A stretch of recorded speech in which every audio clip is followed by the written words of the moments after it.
Hey there.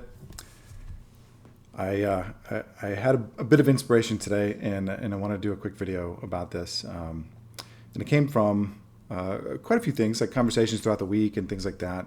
And I had recently started picking up a book that I bought a couple years ago, and it's this book. It's called Big Magic by Elizabeth Gilbert, and the subtitle is Creative Living Beyond Fear. And it goes through, kind of a whole thing of creative process in life in general, and that creativity doesn't have to necessarily be specific to arts. That creativity can be anything that you enjoy doing, really, and that brings you joy.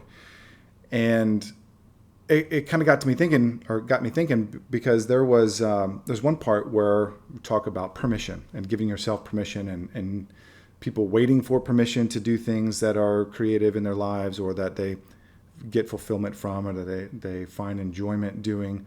And we don't need permission for those things.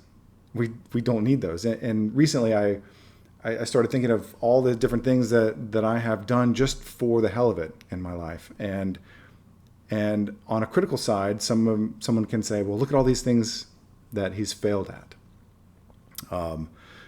Written a few books, thousands of pages on the web. I've built hundreds of websites. I've directed and produced a documentary film, wrote screenplays, started businesses, sold businesses, helped other people with their businesses, created online courses, like all these different things. And most of them, honestly, have been little to no effect.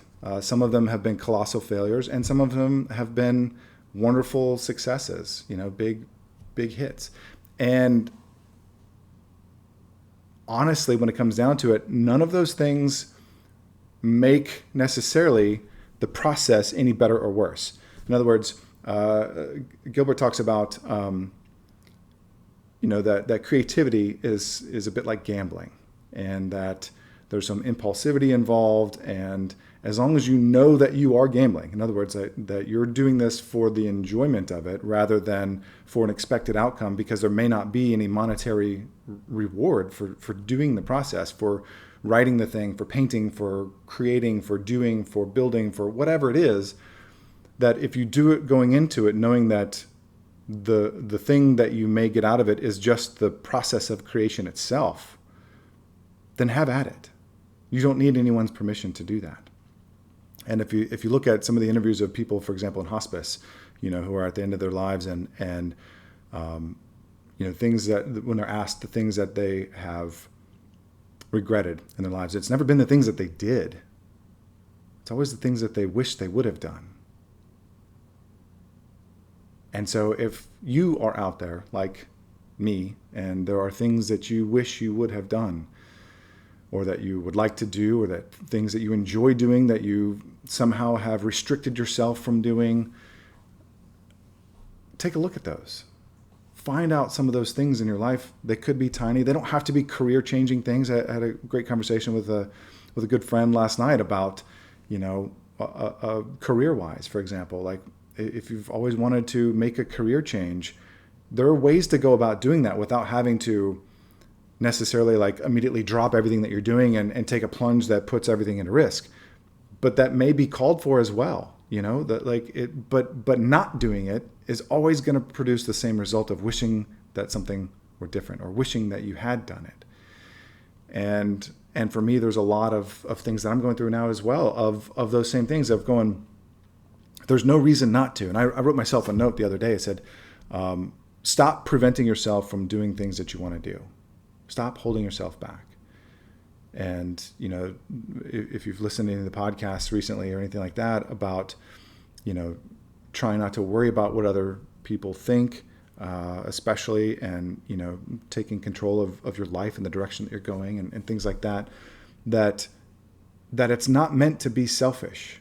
But yet at the same time, there has to be a level of selfishness that goes along with your selflessness. It doesn't have to be equal time. But you do have to do things that fill your own bucket. You do have to do things and follow things that you are inspired to do. Sometimes impulsivity is amazing. Sometimes it'll get you into trouble. So balance those out. But take a look at what are things in your life that you enjoy creating, whatever it is, a hobby.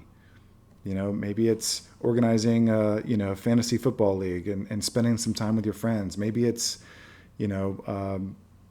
doing some side project for extra money, for the hell of it, for your kids, for yourself, for whatever. Like, don't not do things because of you think that they might be a failure. If you really, truly, honestly enjoy doing them, then you should do them. You should do them. And if you have any hang-ups about that or would like any kind of motivation to do so, I suggest you pick up Big Magic and listen to some of the words of Elizabeth Gilbert and some of the things that she shares about the general creative process in life as a whole. And it's a great place to start. So please don't continue regretting things that you haven't done. Give it a shot. You owe it to yourself. And when you feel better, those around you feel better as a result, because you're now like emitting a higher frequency. These people, your energy level is higher as a whole, and that's infectious.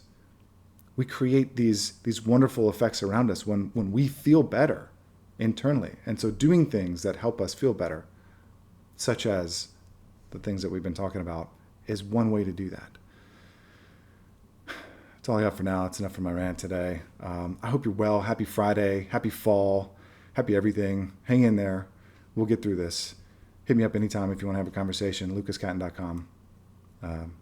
Take care.